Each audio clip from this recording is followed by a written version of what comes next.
Yours for Justice, Ida B. Wells, The Daring Life of a Crusading Journalist.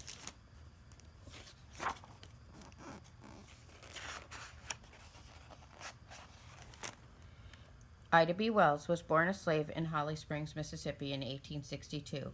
The Civil War had started the year before, and sometimes her town was filled with the terrible sounds of battle. For the Wells family, though, work went on much as it had before the war.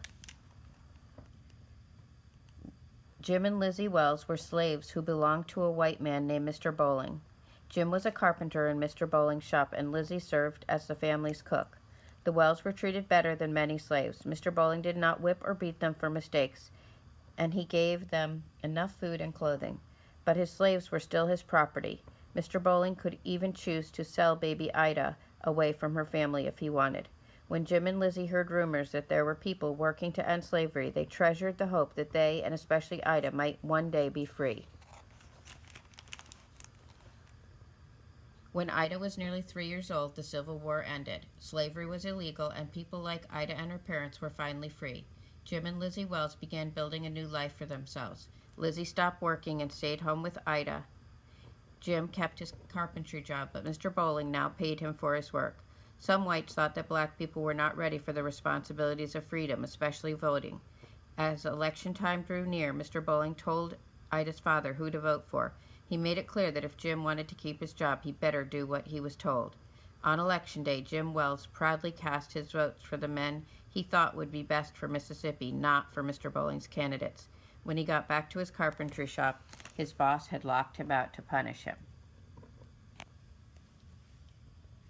Determined but not defeated, Jim Wells bought some tools and started his own company business.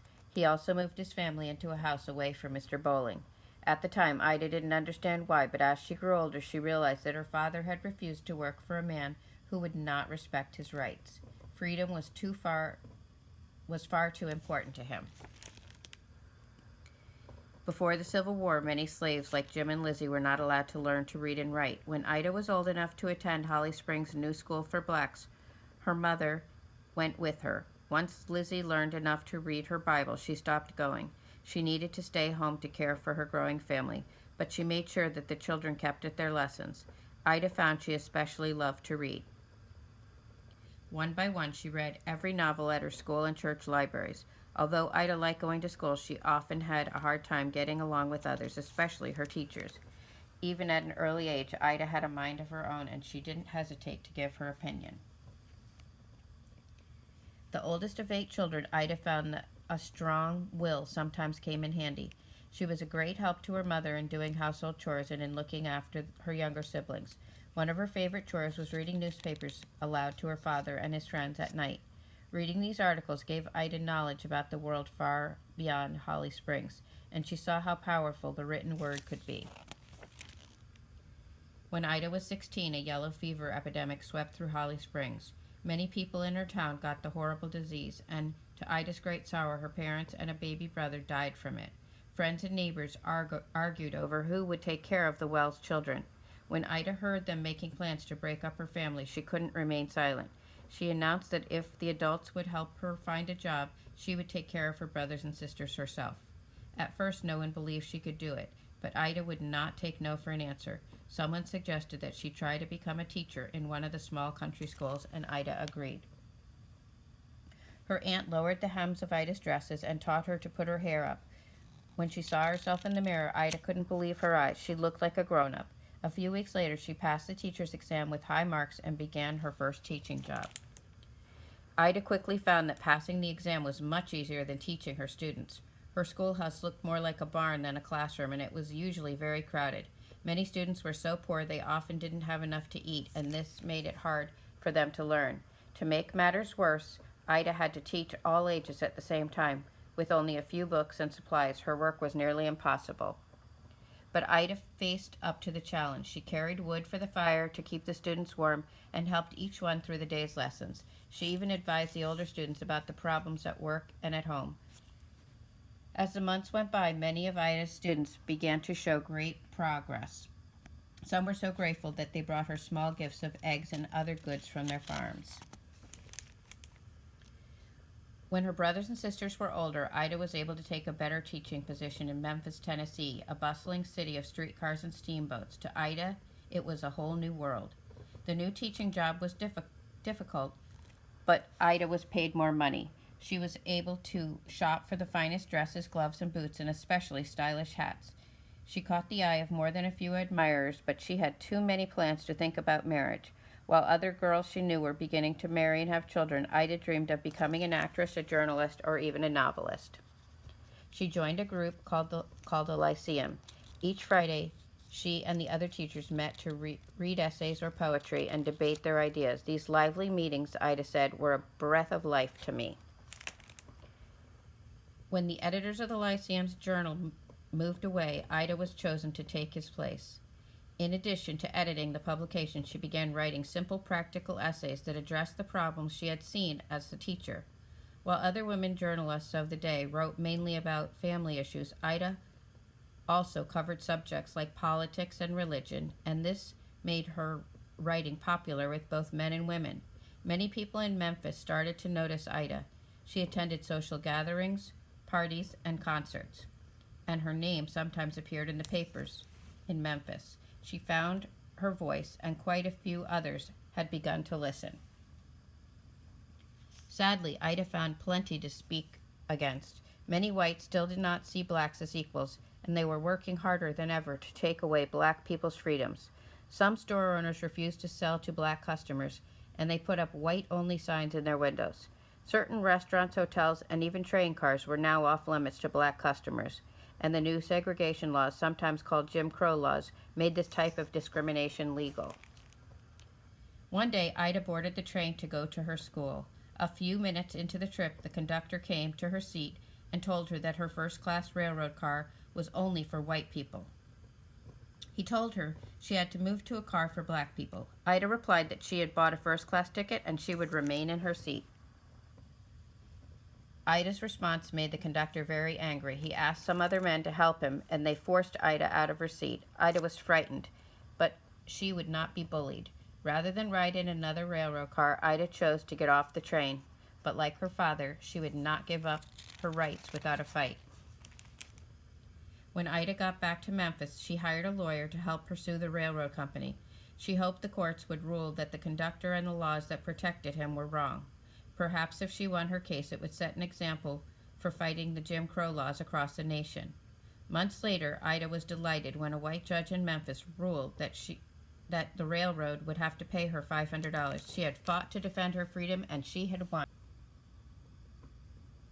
Unfortunately, Ida's joy was short-lived. The railroad appealed the decision to the Tennessee Supreme Court, and it overturned Ida's victory. She was disappointed for her loss, but most of all, Ida was heartbroken for all the black people who would continue to live under the Jim Crow laws. I had hoped for such great things for my people, she wrote in her diary, and just now, if it were possible, I would gather my race in my arms and fly away with them. She had lost one battle, but Ida looked for other ways to fight the Jim Crow laws. An editor of a church publication called The Living Way asked her to write an article about her court case against the railroad. Her article was so successful that it was reprinted in newspapers across the country. Although Ida was still teaching, she continued to write for The Living Way. Both men and women found that her practical, informative articles helped them in their daily lives. Soon her fans were calling her the Princess of the Press. The owners for the local newspaper called the Free Speech and Headlight were impressed with Ida's writing, and they asked her to work with them. She became a partner in the business and began to write for the paper, now renamed the Memphis Free Speech. In the following years, Ida attended several conventions for black journalists. She was elected secretary of the Afro-American Press Convention, where she met many influential people. Even T. Thomas Fortune, co-owner of the respected black newspaper called the New York Age, made a point of meeting her. This introduction would prove to be very important for Ida later on. Ida liked writing so much that she longed to give up her teaching job, but to make a living as a journalist, she knew she would have to persuade many more people to buy the free speech. So she rode trains through Mississippi, Tennessee, and Arkansas, meeting people and urging them to read her newspaper.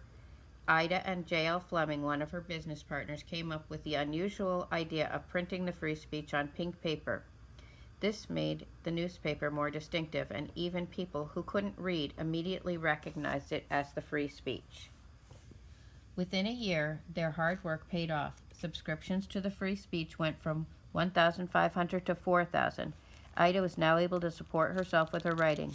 Although newspaper work was demanding, Ida said she was happy in the thought that our influence was helpful and that I was doing the work I loved. One spring day in 1892, while on a speaking tour, Ida received terrible news. Her good friend Tom Moss had been killed. Ida rushed back to Memphis at once. When she found out what had happened, she could hardly believe it. Tom Moss and two other men ran a popular food store in Memphis called the People's Grocery. A white man who owned a store nearby became jealous of their success and let it be known that he wanted to put Tom's store out of business. Tom knew he and his friends could not depend on the Memphis police for protection.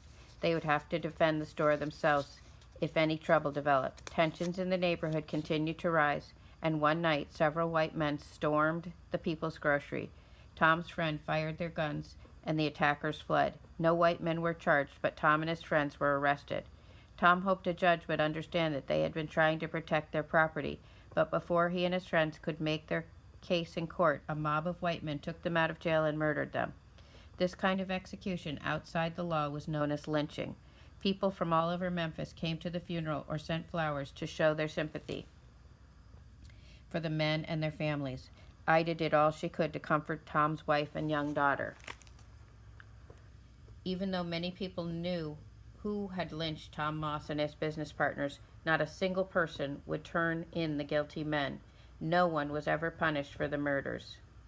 Ida saw that most whites in Memphis were not willing to defend the rights of black citizens. Angry and hurt, she wrote in the Free Speech, "There is, therefore, only one thing left that we can do: save our money and leave a town which will neither protect our lives and property nor give us a fair trial in the courts." Hundreds of black people did just that. They fled to other places where they hoped to escape lynching and the Jim Crow laws. With the free speech's encouragement, many black residents of Memphis crossed the Mississippi River and headed west in trains or on wagons and on foot. Despite her advice to others, Ida stayed and protested the murder of Tom Moss and his partners. Like many Americans, she had once thought lynching was a punishment used only on the most horrible criminals. But if it could happen to Tom, she realized that other innocent people were probably being killed this way too. Ida traveled across the country to talk with people who had seen lynching up close. She read articles in the Chicago Tribune and other big city newspapers. She learned that it was most often black men, like her friend Tom, who were lynched. At the heart of the problem, she realized, was the refusal of many white people to accept that black people were now free and deserved the right to a fair trial. With the facts she had gathered in hand, Ida began to tell her free speech readers the truth about lynching. Though her newspaper only reached a few thousand people, Ida was not discouraged. She believed that if good people, white and black, knew the true horrors of lynching together, they could find a way to stop it. While many of Ida's readers applauded her strong words against lynching, the articles angered some people in Memphis. When Ida was away on a trip, her business partner, J.L. Fleming, got word that trouble was brewing.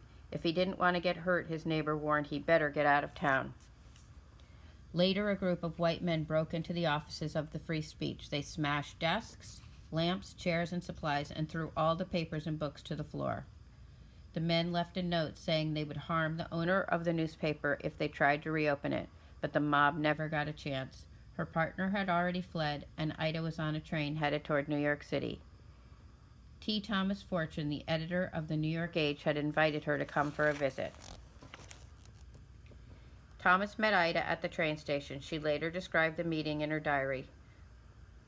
"Well, we've been a long time getting you to New York," Thomas said, "but now you are here, I'm afraid you will have to stay. I can't see why that follows, Ida replied. Haven't you seen the morning paper? He handed her a copy of the New York Sun and pointed to an article. It said that the free speech office had been destroyed.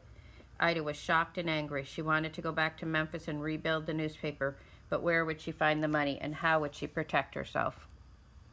Thomas urged Ida to stay in New York and write for his paper, and he suggested that she begin with an article on lynching. The New York Age was one of the most popular black newspapers in America, and after thinking it over, Ida happily agreed. Ida quickly settled into her new home and began working on an article for the Age she had once written.